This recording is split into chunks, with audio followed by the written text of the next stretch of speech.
صرف اگر زکوٰۃ کا اہتمام ہو جائے تو پورے ملک میں غربت ختم ہو جائے گی۔ کسی غریب کی بیٹی اس لیے نہیں بیٹھی رہے گی کہ شادی کرنے کے پیسے کوئی نہیں، کوئی مریض اس لیے نہیں بے قرار ہوگا کہ علاج کے پیسے کوئی نہیں، صرف مالدار لوگ اپنی زکوٰۃ نکالنا شروع کریں۔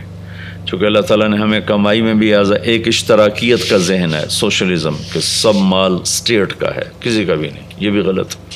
ایک سرمایہ داری نظام کا ذہن ہے کہ مال ہمارا اپنا ہے، جیسے مرضی کمائیں، جیسے مرضی خرچ کریں، یہ بھی غلط۔ تیسرا تصور اسلام دیتا ہے کہ مال اللہ کی دین ہے، اللہ کی امانت ہے، اللہ نے دیا ہے، کمانے کے طریقے بھی مخصوص ہیں، خرچ کرنے کے طریقے بھی مخصوص ہیں۔ کمانے میں بھی پابند نہیں، ہم سود کے ساتھ نہیں کماتے، جھوٹ نہیں بولتے، دھوکہ نہیں دیتے، فراڈ نہیں کرتے، سٹہ نہیں کھیلتے، جوا نہیں کھیلتے، ہم ذخیرہ اندوزی نہیں کرتے، ہم فراڈ اور دھوکے کے ساتھ لوگوں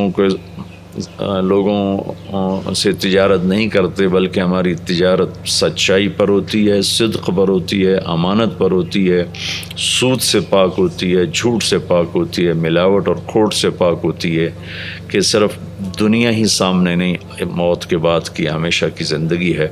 اور اللہ تعالیٰ کے نبی کا فرمان ہے، سچا تاجر نبیوں کے ساتھ اٹھایا جائے گا، کہ امتحان بہت بڑا ہے۔ لیکن رونے دھونے کی بات ہے کہ سارا بازار سچ بھی بھول گیا ہے، دیانت بھی بھول گیا ہے، صداقت بھی بھول گیا ہے، جھوٹ بھی ہے، سود بھی ہے، دھوکہ بھی ہے۔ پھر آگے جب کمائیوں کا خرچ کا وقت آتا ہے تو خرچ میں اندھا دھند خرچ ہے، اندھا خرچ ہے۔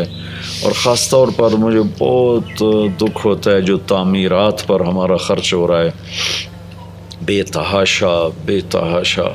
میرے نبی نے فرمایا تھا، لا تبنوا ما لا تسکنون، جہاں رہنا نہیں وہاں ضرورت سے بڑا گھر نہ بناؤ۔ لیکن بینکوں کا قرضہ چڑھا ہوتا ہے اور 100 کنال کے گھر بن رہے ہوتے ہیں، بال بینکوں کے قرضے میں جکڑا ہوا ہوتا ہے، اور 10 کروڑ، 20 کروڑ، 50 کروڑ گھروں پہ لگا رہے ہوتے ہیں۔ یہ بہت ہی نامناسب ہے، بہت ہی نامناسب۔ خرچ کرو، اسراف نہ کرو، خرچ کرو، اسراف نہ کرو۔ اچھا پہنو، اچھی سواری رکھنے کی اجازت ہے، اچھا لباس پہننے کی اجازت ہے، لیکن مرد ریشم پہنے، کبھی سونا کے زیور استعمال کرے، اللہ کو ناپسند ہے، اللہ کے نبی نے منع فرمایا ہے۔ تو اپنے خرچ میں اعتدال ہو تو کبھی کسی پر فخر نہیں آتا، حالات نہیں آتے۔ تو ہم اپنی کمائیوں میں بھی پابند ہیں، خرچ میں بھی پابند ہیں، تو اس میں ایک مد اللہ نے رکھی ہے غریب کی، بھائی ادا کرو۔ ذمہ داروں کے لیے اللہ نے رکھا ہے عشر، جو پیداوار ہوئی ہے اس کا 20واں حصہ، اگر وہ بارش پر ہے تو اس کا 10واں حصہ، 100 من پہ 10 من، اور اگر وہ نہر کا ٹیوب ویل کا پانی ہے تو 100 من پہ 5 من غریب کو۔ تو 100 من گندم میں سے 5 من کسی کو چلی جائے، 100 من میں سے کوئی کمی نہیں واقع ہوتی، لیکن سارا رزق پاک ہو جاتا ہے۔ تو میں خود ذمہ دار گھرانے سے تعلق رکھتا ہوں، اور میں بڑے درد سے کہتا ہوں کہ ہمارے پنجاب سب سے بڑا ذمہ دارہ پنجاب میں ہے، سندھ میں ذمہ دارہ بڑا ہے لیکن اس کی آمدن کوئی نہیں ہے۔